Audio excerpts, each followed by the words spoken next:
Salam jemaat Tuhan, salam jumpa lagi dalam acara Light of Revival, renungan firman Tuhan yang akan menuntun kita sepanjang hari ini. Mari kita sama-sama membaca firman Tuhan di dalam 2 Tawarik pasal 16 ayatnya yang ke-9. Karena mata Tuhan menjelajah seluruh bumi untuk melimpahkan kekuatannya kepada mereka yang bersungguh hati terhadap Dia. Dalam hal ini engkau telah berlaku bodoh, oleh sebab itu mulai sekarang ini engkau akan mengalami peperangan. Andalkanlah Tuhan. Jemaat yang terkasih, kalau kita membaca keseluruhan ayat dari firman Tuhan ini menceritakan Raja Asa, Raja Yehuda yang melawan Raja Israel. Jemaat yang terkasih, pada tahun-tahun awal pemerintahan Raja Asa ini, Raja Asa adalah seorang yang takut akan Tuhan dan hatinya berpaut kepada Tuhan.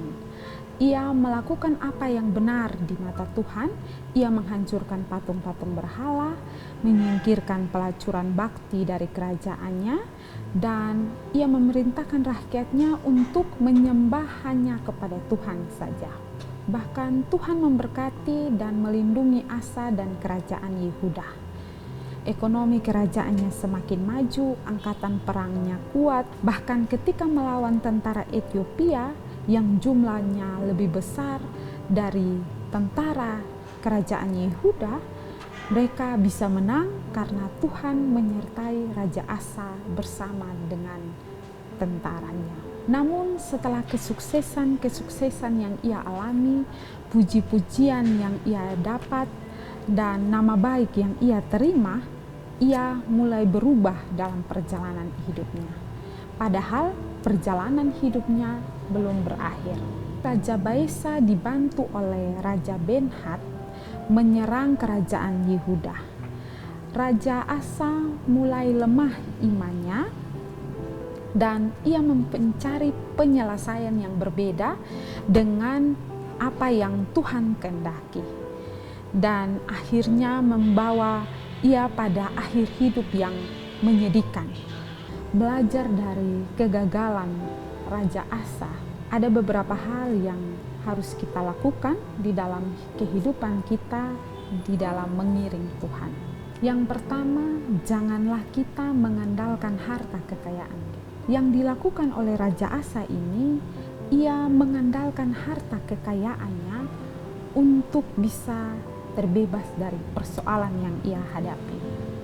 Jemaat yang terkasih, tujuannya adalah untuk menyuap Raja Ben-Hadad. Kelirulah bila kita mengandalkan harta kekayaan untuk menyelamatkan dan menyelesaikan persoalan yang kita hadapi.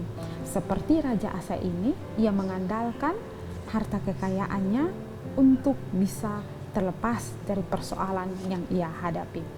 Amsal pasal 11 ayat 28a mengatakan bahwa siapa mempercayakan diri kepada kekayaannya akan jatuh. Hal kedua yang bisa kita pelajari dari firman Tuhan ini yaitu janganlah mengandalkan manusia.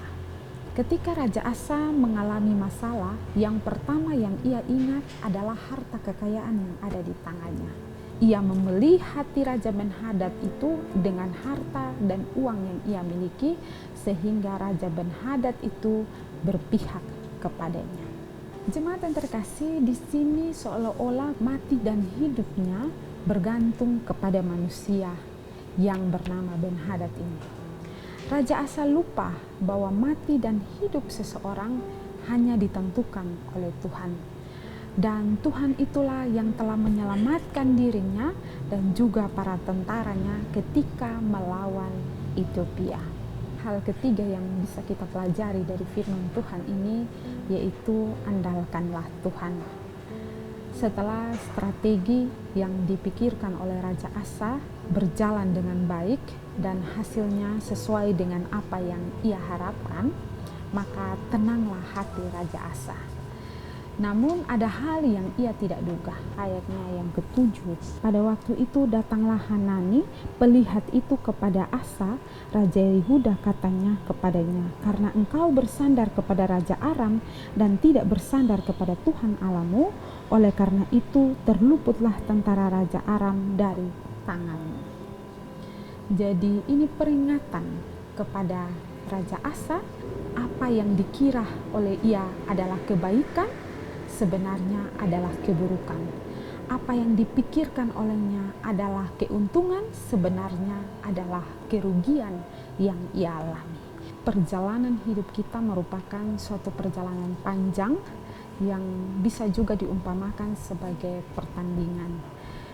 Kemenangan di babak-babak awal itu bagus, tetapi apakah kita bisa mengakhiri itu dengan baik? Karena itu, mari kita andalkanlah Tuhan dalam menghadapi setiap persoalan kita. Jangan kita mengandalkan kekayaan yang kita miliki, janganlah kita mengandalkan manusia. Tetaplah andalkan Tuhan di dalam menjalani hari-hari kehidupan kita, baik itu keadaan kita baik-baik saja ataupun kita menghadapi persoalan hidup. Kiranya renungan pagi ini boleh memberkati kita. Mari kita berdoa. Tuhan, terima kasih untuk renungan pagi hari ini. Tuhan, tolong kami di dalam kehidupan kami setiap hari, kami boleh tetap mengandalkan Tuhan, baik itu keadaan kami baik-baik saja ataupun tidak baik. Kami percaya bahwa Tuhan akan tetap ada bersama-sama dengan kami. Terima kasih Tuhan. Amin. Jemaat yang terkasih, mari tetap jadikanlah firman Tuhan sebagai terang dan pelita bagi jalan hidup kita. Tuhan memberkati kita.